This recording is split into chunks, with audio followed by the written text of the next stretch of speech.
বারাকাতুহু। রাধিকা, হ্যাঁ বলো। বিসমিল্লাহির রহমানির রহিম। যে দিনটির মুখোমুখি হতে না চাইলেও মুখোমুখি হতে হয় বারবার, এজন্য কম বেশি বলতে হয়, যেতে হবে বহুদূর, তাই এ ছেড়ে বাঁধন, বিরহ ব্যথা মনে বলছে আসিয়ার কারণ।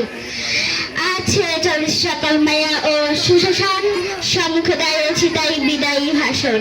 রাধিকা বলো। ইকরা তালিমুল কুরআন ওয়ান কিন্ডারগার্টেন কর্তৃক আয়োজিত আস্তে আস্তে। বিদায় অনুষ্ঠানে আমি আমার বিদায় বক্তব্যের শুরুতে মঞ্চ উপবিষ্ট সম্মানিত সভাপতি, সম্মানিত প্রধান অতিথি, সম্মানিত শিক্ষকবৃন্দ, আমার সহপাঠী ও সম্মানিত সুধীজন, সবাইকে জানাই হৃদয় গহীন থেকে সালাম।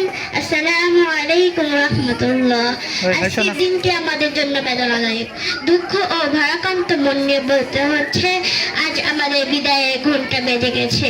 যদিও মনে করা হয় এটা একটা বিদায় অনুষ্ঠান, কিন্তু এটি একটা আনুষ্ঠানিকতা মাত্র, কারণ মন থেকে চিরতরে বিদায় নেওয়া সম্ভব নয়। দীর্ঘ 5 বছর আমরা এই মাদ্রাসায় ছিলাম। এখানে প্রত্যেক ওস্তাদই তাদের আদর ও ভালোবাসা দিয়ে দক্ষতার সাথে আমাদের পাঠদান করেছেন, যা ভোলা কোনোদিন সম্ভব নয়। ইংরেজিতে বলা হয়, the teacher is not is what they are than first say. আমরা গর্বিত যে আমরা আপনাদের মতো আদর্শবান জ্ঞানী ওস্তাদদের থেকে শিক্ষা গ্রহণ করতে পেরেছি। আস্তে আস্তে।